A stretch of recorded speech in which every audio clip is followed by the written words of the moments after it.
Welcome, Amakhosi Network. Welcome to the channel. Today, we're going to be talking about Kaizer Chiefs and the game against Chippa United, what we saw, and the fact that we are tired. We are tired as Kaizer Chiefs supporters.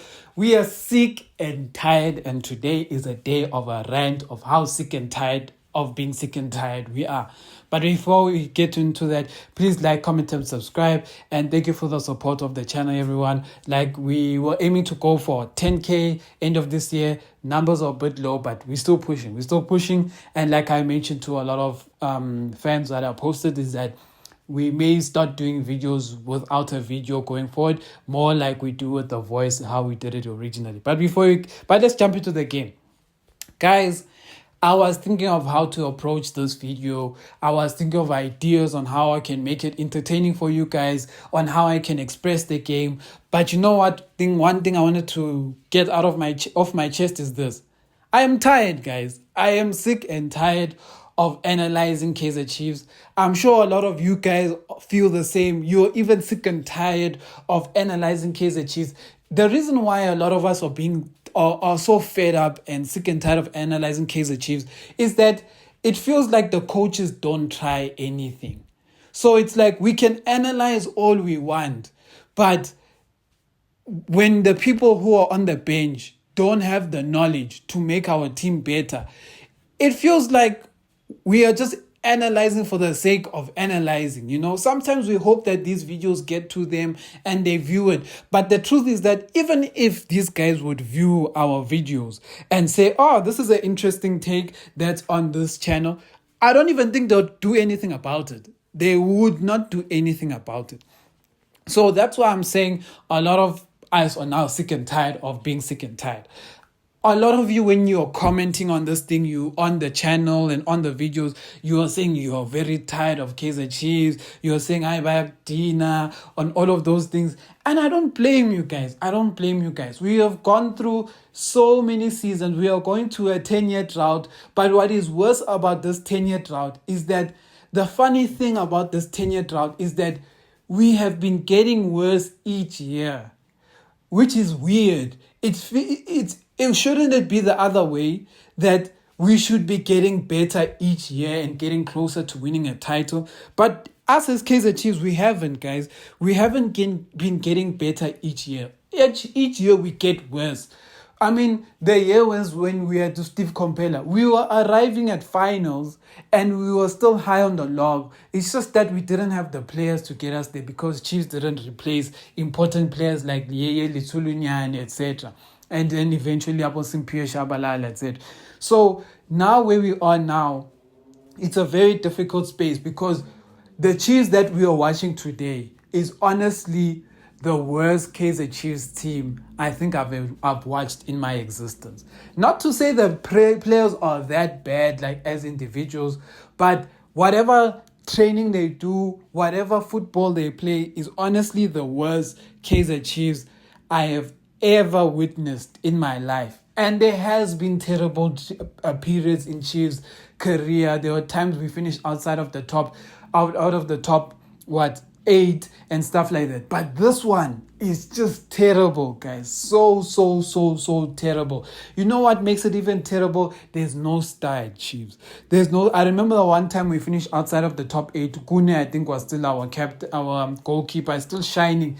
But because Kune was a star, the things he used to do to make Chiefs win games or draw games and all of those things made us come back and sit on those seats every single day. But now I can't name one player who will make me want to go watch Chiefs.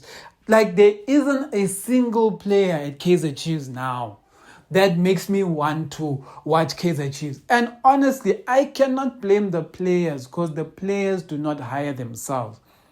And in saying that, Kevin Johnson has started this thing of blaming the players. He keeps blaming the players. Everything that happens wrong is the player's fault. Everything that goes wrong is the player's fault. And I feel like that is unfair because the players are doing everything according to his instruction and according to how he trains them. So if they come out bad, it's a true reflection of his coaching. No player at Kaizer Chiefs can have been this bad overnight. When I say that, I'm like, we bought Castillo I'm not Castillo, Mteto, on fire at Stellenbosch. Touted, even almost made Bafana from his performances at Stellenbosch. But the Mteto we see today can never be close to Bafana. Never can be never close to Bafana. You know, there's so many examples like this. How Abom Dushabalala was setting alight Ahmad DDC now. Oh, they're so bad about Duba, etc. And in the cheaper game, I want to just give quick ratings. Ubvuma, he made a mistake again. Other than that, his saves were decent in the game. But because of the mistake he made, he made us lose out on the game. So Ubvuma's mistake is, like I mentioned yesterday, he came out when he wasn't supposed to come out, and then when he started doubting himself, he ran back and we considered the goal. So Ubvuma, I'm gonna give him a 4 for this game. I can't, there's nothing I can say. He doesn't command his area as a keeper. Left back was Dove. Dove played a decent left back role, but the thing is that he wasn't meant to be playing at left back. He was meant to be playing at centre back because Unqobo did a crucial mistake at centre back that killed us, which I'll get into. So Dove, I'm gonna just give a 5.5 to 6 because he did do good passes and stuff. So 5.5 to 6. Dove, he had an okay game. So 5.5. Let's say 5.5. Ngobo, I'm going to give a 3. Ngobo did something that I told you guys I don't like Ngobo doing.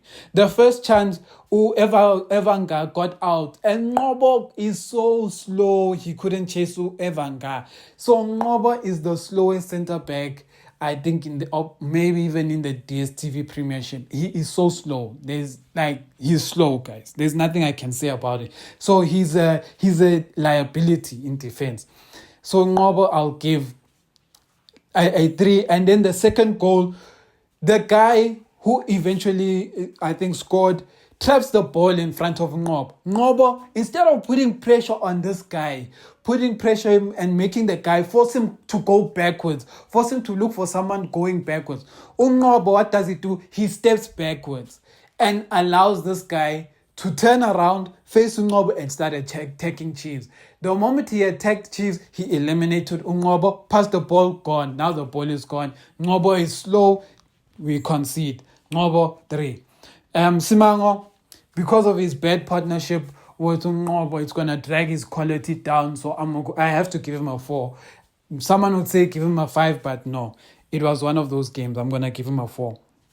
Right back Solomon. Solomon's had a decent and okay game. Not the kind of game we would have wanted from him. But it was a goodish game. So defensively, he was fine. I think he didn't struggle defensively. And in attack, he did try here and there. But I'll give him a 5.5. Why do I say 5.5? Solomon plays better as a right wing with Dupree on the field, funny enough. So because he was playing with Sahile, I don't think him and Sahile know how to combine together because Sahile never looks up. So that's the problem with Sahile. The next player I'm going to see who is next is Matt. Matt is honestly the worst player. Matt is honestly the worst player, worst midfielder in Kaizer Chiefs right now, despite his hard work. I commend him for how much he marks and he puts pressures on the ball and how he gets interceptions. I commend him for those things. But in terms of him, when Matt gets the ball, he gives it away. Matt is the most negative player on the Kaizer Chiefs pitch. His marking is for nothing because whenever he gets the ball, he gives it to the opposition. So that's why I'm saying at this point, we do not need Matt in the game, even if he can mark. Because what he does is that he will mark the ball sharp. Next phase, he's meant to pass it to a Kaizer Chiefs player. But Matt gives the ball to the opposite. You know how many times Matt gave Chippa United the ball? Matt would literally be facing his own player. Instead of passing somehow the ball never gets to the Chiefs player. It goes to the Chippa United player. At some point, I was even I was watching the live. I was on the live with Amakhosi Nation Nabompilo, and I was even telling what my problem with Matt is that he will mark the ball and he's the hardest worker. But the moment he gets the ball, he will pass the opposition. And the moment he passes the opposition, what do you think Matt now has to do the moment he passes opposition? He has to go and mark again. So in the game, it looks like Matt is doing something. It looks like, yo, Matt is working hard, but he always marks this guy. But it's like, no, what we don't realize is that Matt keeps marking his own mistakes.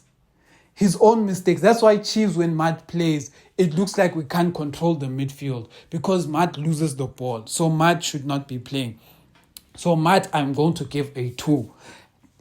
Your hard work is for nothing. You are working for yourself. So 2. The next player is Castillo. Castillo is still very absent, even though yesterday it was slightly better than the other games, but he's still very absent. So 4. Him and Matt together is not a good combination. They fail to control the midfield, and our midfield gets overrun. So no. The next player, Tanzania, not his best game. I couldn't really see him in the game. Just gonna give him a 4.5. Next player is Saile. Saile had a slightly better game, but his decision making, not being able to look up and pass the ball in time. There's so many moments in this game where Castillo beat the man and he just had to square the ball first time. And just look up, square the ball first time, and Abo Tanzania were coming late in the box, and they just had to do tap-ins, similar to how Masangwai scored a goal in one of these other weeks. But then Saile wants to turn, and when he turns, he wants to chip the ball into the box. But when he's chipping into the box, he's chipping for short people. So, because Ranga is the only tall one in the box at that time. So, it doesn't make sense. And then Modi, the less I can say about Modi, the better. But for today, I'm going to give... So, Saile, I'm going to give him a 5.5. Modi, I'm going to give a 1. He was just bad. There's nothing more I can say about that. 1. And then the next player I'm going to give a rating to is Ranga. Ranga, I'm going to give a 2 or 3. He was not really present in this game. It's unfortunate for Ranga that the type of football Chiefs is playing doesn't supply him with enough chances for him to show his striking ability. He is the most undersupplied striker in the whole of world football. If I say DSTV Premiership, I'll be lying. In world football, he's the most undersupplied striker. And to a certain degree, I'd say 40% of the problem is him in that he doesn't make sure he gets into the box. Rang always wants to get the ball outside of the box, far away from the pole. Then he wants to shoot from far. The fans get angry. They hate him. And then he asks himself, good, what did I do? What did I do, guys? I want to score. Like, no, Ranga, stay in the box.